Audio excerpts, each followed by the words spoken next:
I never expected to be in this position, sharing someone else's deepest pain and regret. Isabella showed up at my apartment last night.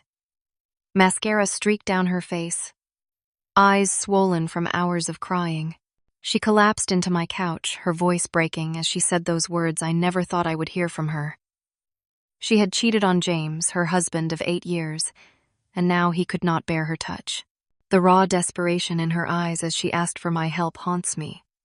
I promised to listen to her full story and offer what guidance I could. Before I tell you Isabella's full story, let me know where you are watching from. Hit that subscribe button if you want more real relationship stories like this one. Isabella and James had always been the couple everyone envied. College sweethearts who met in their sophomore year at Washington State, they had built what looked like a perfect life in Seattle. Their modern townhouse in Queen Anne had been featured in a local design magazine thanks to Isabella's talents as an interior designer. James had steadily climbed the ranks at his corporate law firm, making partner last year. Their Instagram showed weekend hikes in the Cascades, dinner parties with friends, and anniversary trips to wine country. I had known them both since college, watching their relationship bloom from nervous first dates to comfortable married life. What most people did not see were the subtle changes over the past 2 years. James had taken on increasingly demanding clients, regularly working 80-hour weeks and bringing cases home on weekends. Isabella described nights waiting up with dinner, only to have him arrive exhausted at 10, barely able to maintain a conversation before falling asleep. Her loneliness grew gradually, she told me.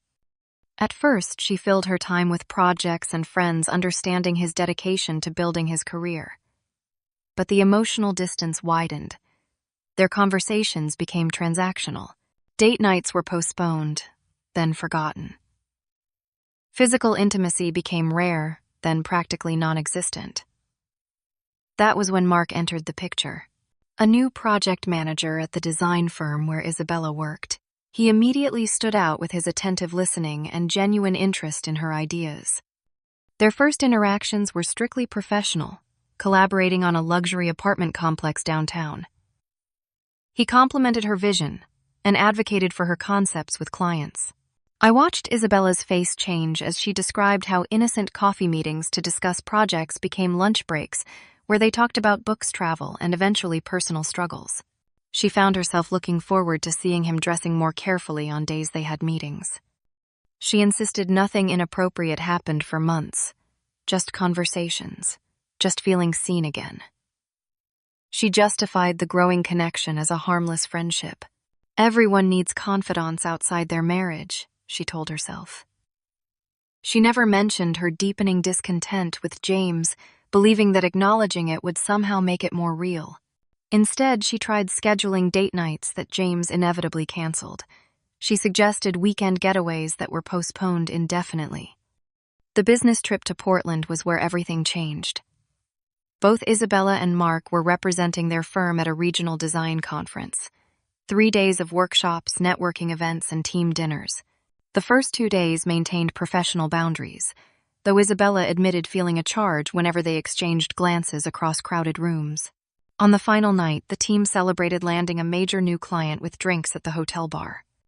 As colleagues gradually departed to their rooms, Isabella and Mark remained moving from industry gossip to deeper conversation. 2 bottles of wine between them lowered barriers carefully maintained for months. When he walked her to her room at 2 a.m, the air between them changed. His hand brushed hers. She did not pull away. Isabella described waking the next morning with immediate crushing regret. Mark was still asleep beside her as the full weight of her actions descended. She quietly gathered her things and left before he woke, sending a text later claiming an early flight and avoiding any mention of the night. The 4-hour drive back to Seattle became a torturous replay of every moment, every choice that led her to betray her marriage vows. She returned home determined to bury the incident and recommit to her marriage. James greeted her with a distracted kiss and immediately returned to case preparations. She scrubbed her skin raw in the shower as if physical cleanliness could somehow erase her moral failing. The following weeks became an exercise in self-torture. Isabella took on additional projects to avoid being in the office with Mark, who sent concerned texts asking if he had done something wrong. She initiated physical intimacy with James, who was often too tired to reciprocate. She cooked elaborate meals and planned surprise lunch visits to his office. James noticed something had changed. He commented on her unusual attentiveness, her sudden emotional intensity. He asked if something was wrong, but accepted her explanation of work stress and missing him. Yet Isabella could see suspicion beginning to form behind his questions. The weight of her secret made normal interactions impossible. Every conversation felt like navigating a minefield. 6 weeks after Portland, Isabella realized the deception was destroying her from within. The guilt had become a physical presence, a constant pressure on her chest, making it difficult to breathe. The relationship she was trying to protect was being corroded by her silence. She made the decision to confess everything.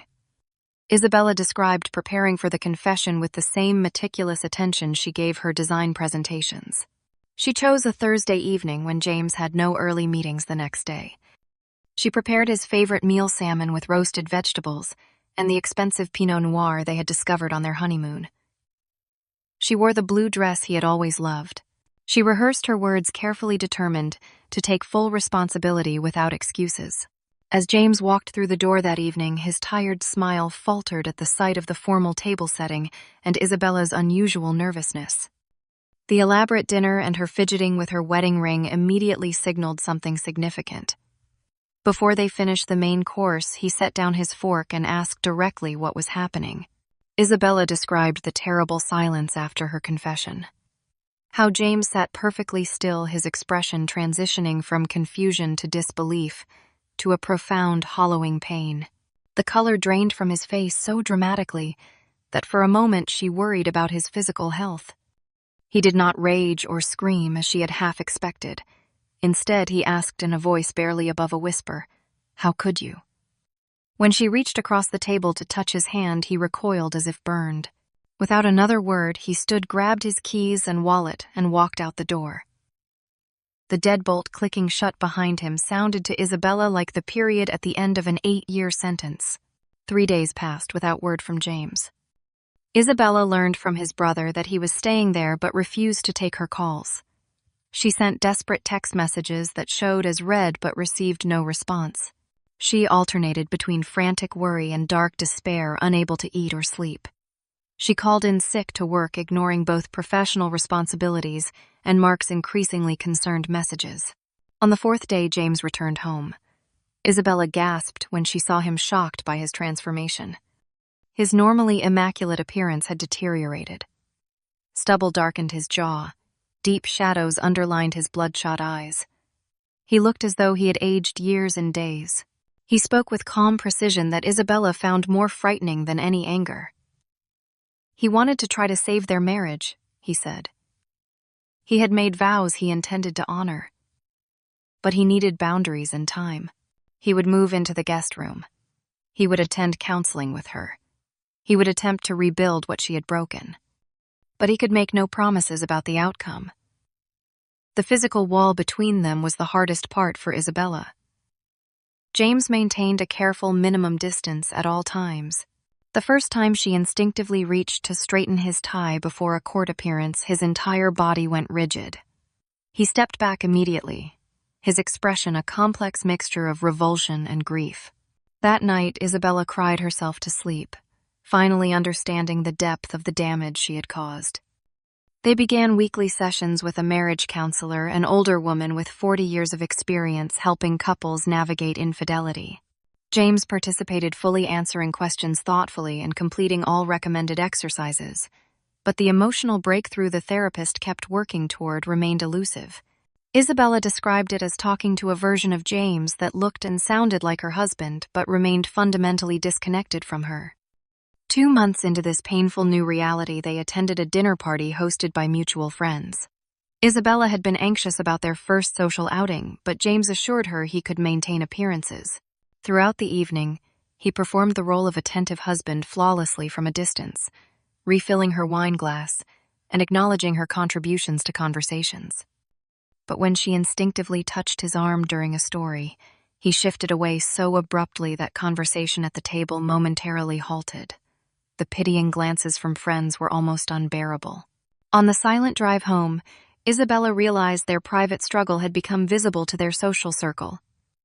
When she came to my apartment that night after the party, Isabella broke down completely. She described the humiliation of having their brokenness exposed, but more importantly, her growing fear that James would never truly forgive her. That his inability to accept her touch was not a temporary hurdle but a permanent consequence. For the first time, she wondered aloud if their marriage could survive. 6 months after the confession, Isabella and James had settled into a painful rhythm.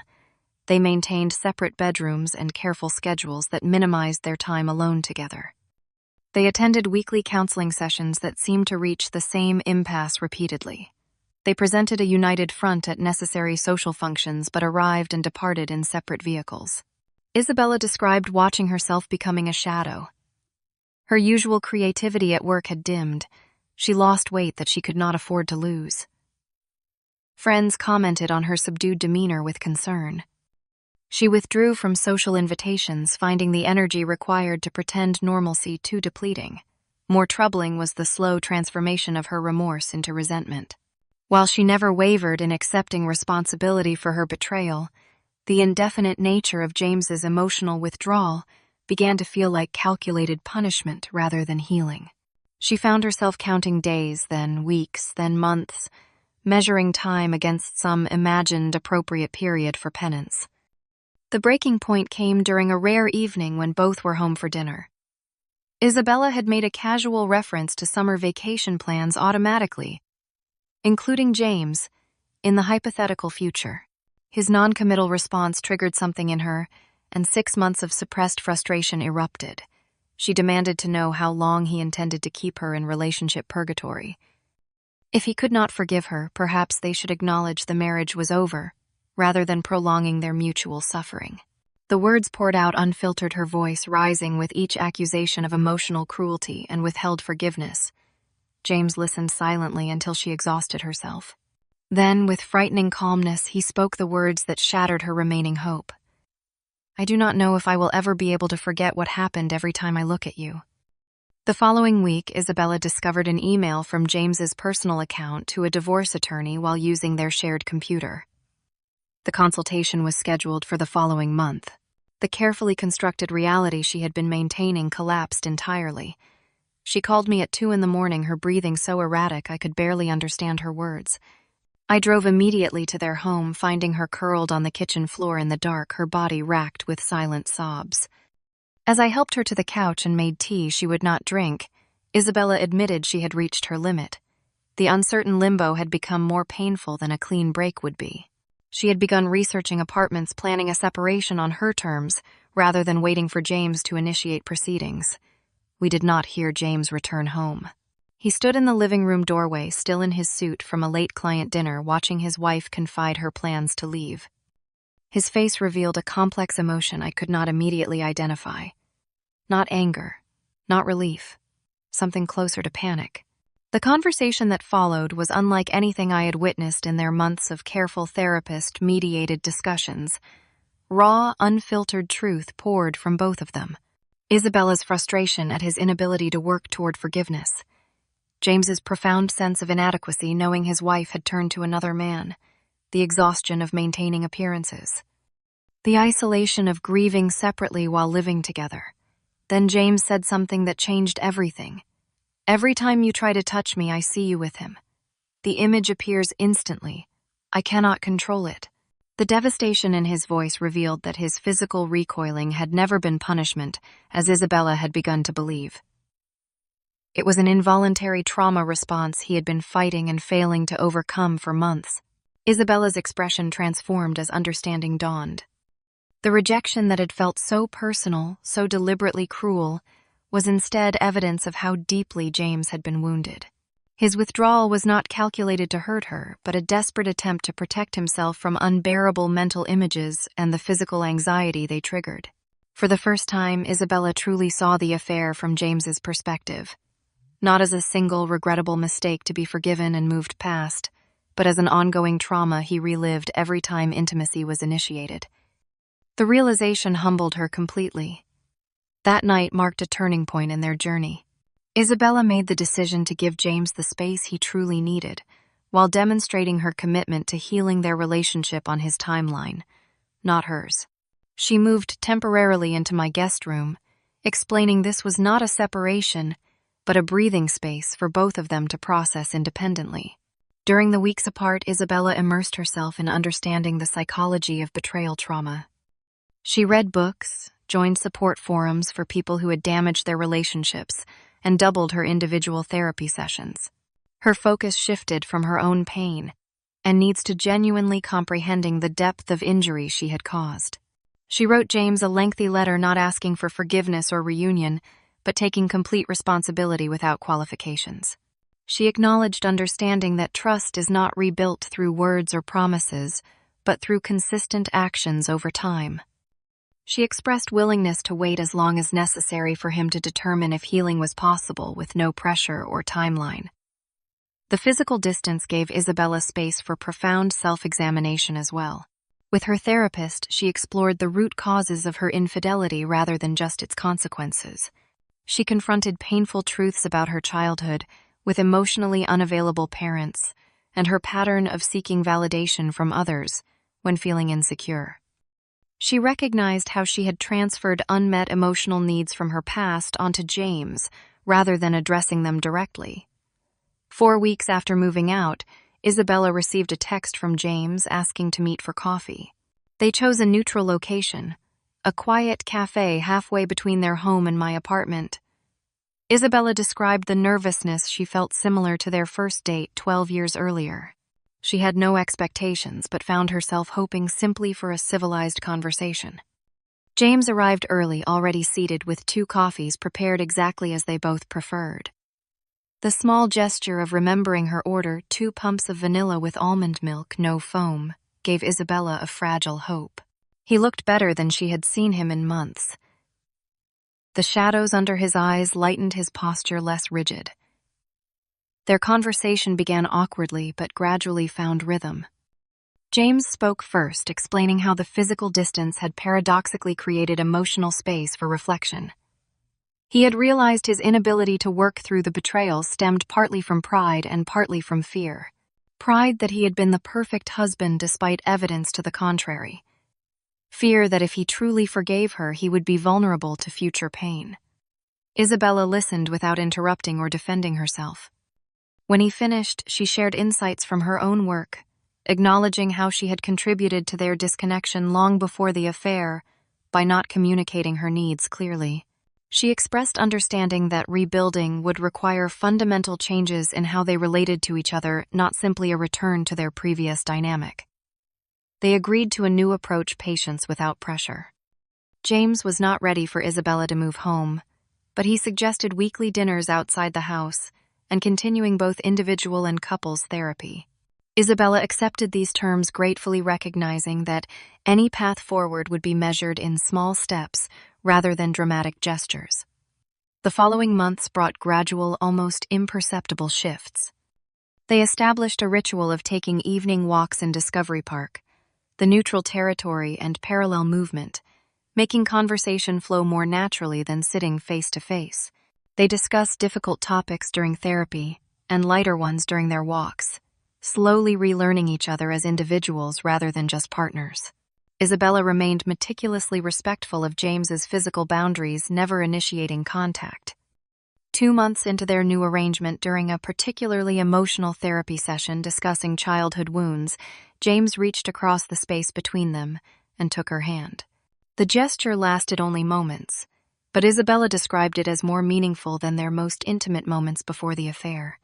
It was freely given, not taken or expected. As spring turned to summer, they developed new patterns of connection. Isabella learned to recognize James's triggers and navigate around them without defensiveness. James worked to separate his trauma response from his rational understanding of her remorse. Their therapist helped them establish new rituals of emotional intimacy that did not rely on physical touch. The breakthrough Isabella had longed for came nearly 6 months after that night in my living room. They had been discussing moving her back home, taking things slowly with separate bedrooms maintained. As they stood in the kitchen planning logistics, James suddenly stepped forward and wrapped his arms around her. Isabella stood perfectly still, afraid any movement would break the spell. When he finally released her, they both had tears streaming down their faces. Today, 18 months after the affair, Isabella and James are still rebuilding. Their marriage bears little resemblance to the picture-perfect facade they once maintained. They communicate more honestly even when truths are uncomfortable. They respect boundaries more carefully. They take nothing for granted. Isabella told me recently that while she would give anything to undo the pain she caused, she cannot regret the deeper, more authentic relationship that has slowly emerged from the ashes of their old patterns. James still occasionally struggles with intrusive thoughts, but they have developed tools to address them together, rather than letting them create distance. Witnessing their journey has taught me profound lessons about relationships. How trust once broken can be rebuilt but never replicated in its original form. How forgiveness is not a single decision but a daily choice. How healing happens in its own timeline, not according to our expectations or desires. Most importantly, how genuine transformation requires both parties to commit to change and growth, even when the road is longer and harder than anticipated. What do you think about Isabella and James's journey? Have you ever had to rebuild trust in a relationship or been in either of their positions? Leave your thoughts in the comments below. And if this story resonated with you, please hit the like button and subscribe to my channel for more real stories about relationships healing and growth. Thank you for listening. And remember that even in our darkest moments, healing is possible if we are willing to do the difficult work it requires.